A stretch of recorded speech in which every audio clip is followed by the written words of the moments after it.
when I found you all, I was really not getting along with my husband. And when I listened to like, okay, it's only about me and my relationship with my thoughts about this subject, I just accepted it. And so I withdrew attention from it and I refocused, and I felt like, oh my gosh, I've never actually met this person, my husband. And I'm like, he's incredible. I love him so much. He's like a beautiful mystery to me. But at the same time, I feel like I've evolved so much, and like Oh, he'll rise to it. Oh, he will? That's what I thought. Oh, yeah.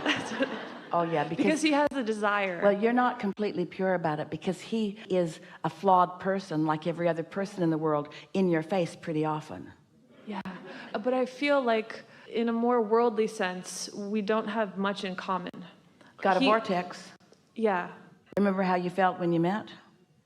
Yeah, actually, when we met, I thought he was obnoxious, but I also felt like, oh my God, I'm going to marry this guy. Like, I just knew that was my husband. Actually, when I was little... I thought he was focused, and I thought he was sure of himself. Yeah. I thought he knew what he wanted. I thought that he was self-leading. He was lighthearted. I thought that he was lighthearted as well as obnoxious. Sort of like Esther. Yeah. But you've been talking about vehicles lately also, and if it feels like you're trying too hard, like for example... But here's the thing. Now just don't go there for a minute, because everybody kind of gets where you're going. He's been good for a while, but I'm sort of done and ready for the next one. That is where a lot of people go when they hear us talking about the vehicles. But here's what we want you to take away from this. You have not even begun to allow yourself to realize the manifestations from your collective vortices. There's enough there to keep you living happily ever after for 20 or 30 lifetimes. You are not going to need to move somewhere else. What you're tapping into is not the depths of his beauty and power. You're tapping into your ability to let it in.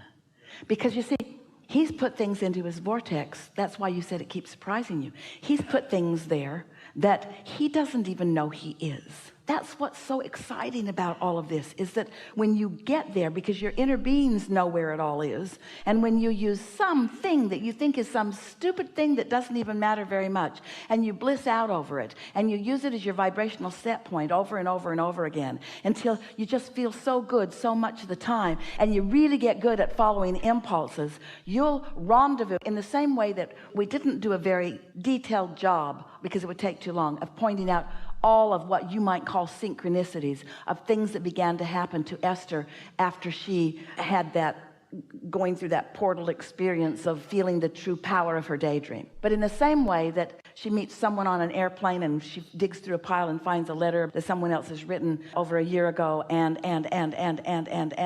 meets this little dog and this little dog and we're not even coming close to explaining to you the 200 or 300 things that happened in the first 2 or 3 days. All of those things are already in your vortex. That one person is a sort of microcosm that has all of that surprise and delight in the way that we've been describing, that it's this person and then that person and then that person and then that person. You get it from a person too, because it's a microcosm of the larger thing. In every particle of the universe, there is wanted and unwanted. And the question that you want to answer for yourself is, how much wanted is within you that I can't even recognize yet, because I haven't tuned myself high enough to find it? And oh, can you imagine what a relationship feels like when, because you've tuned to the vortex version, then you are the one that then summons the real life version right out of the person, and then that person feels so uplifted and even more powerful and even more beautiful, because people rise or lower to the level of your expectation. So as you are allowing yourself to dream the big dreams, can you imagine the ability to uplift everyone that you will have? Oh, yeah, I feel like that's what, like, this focusing that I've done on the subject of him has actually helped me realize what love is in the first place. Like, it's allowing, it's like witnessing someone in a way that they can really flower, and it's like you said, they're a microcosm, and they can. It's beautiful. It is beautiful. Let's milk that just for a little bit. So what love is love is me practicing loving myself enough to walk in the woods and put my feet in the jacuzzi and feel good for no good reason except that it feels good. And then in that process, tuning to the vibration of everything that I've ever asked for and realizing it. If a tree falls in the forest and there's no one there to hear it, did it make a sound? No, because the sound is only in existence if it's translated through the hearing mechanism. So there's a vibration. The tree made a vibration, but the tree didn't make a sound unless there's something that can translate the vibration into something that you would call a sound. So in the same way, if you are in the vibration of love, but there's no object of attention to which you are flowing it, is there love? Or is love the manifestation of the focused vibration? Do you get what we're talking about? People talk about love. Love is an emotion, and love is an indicator of vibrational harmonics. So your inner being has a vibration. Your inner being knows who this man is, and your inner being holds that frequency. But unless you tune into it and allow yourself the translation of it, did you experience love? Are we too deep, or are you understanding what we're getting at? It's about focus. Every time you felt unloved or every time you didn't love someone, guess what you put into your vortex? Do you know the love request in your individual vortex and the love request in the collective consciousness vortices? It is the most dominant factor because love is who you are. But love is such a little word in comparison with what we mean by that. In love, we mean power and acknowledgement of the power of self and of all others.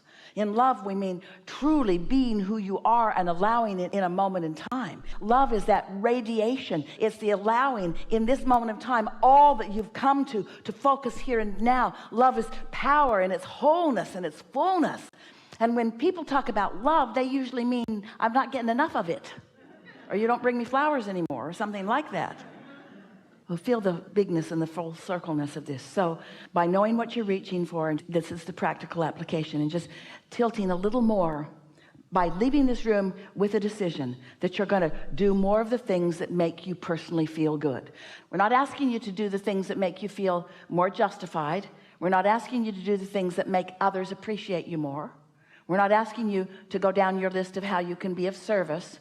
We're asking you to do the things that when you do them, it rings your bells because you've resonated with your inner being who's been holding the vision of you feeling like that forever. And now you've found a moment in time and some reason to let yourself feel like your inner being feels. That's who you are. And then you shine your attention on anything. Whatever you shine your attention on benefits by the connection that you are. Are they ready to meet you? Maybe, maybe not. That's none of your business. You want to love. Most humans think they want to be loved. You want to love. You want to love. Esther could not stop that little dog from loving her. That little dog, it did not want to get down. It did not want to leave her. It did not want to ever leave her. It just wanted to focus into her eyes and lick her face.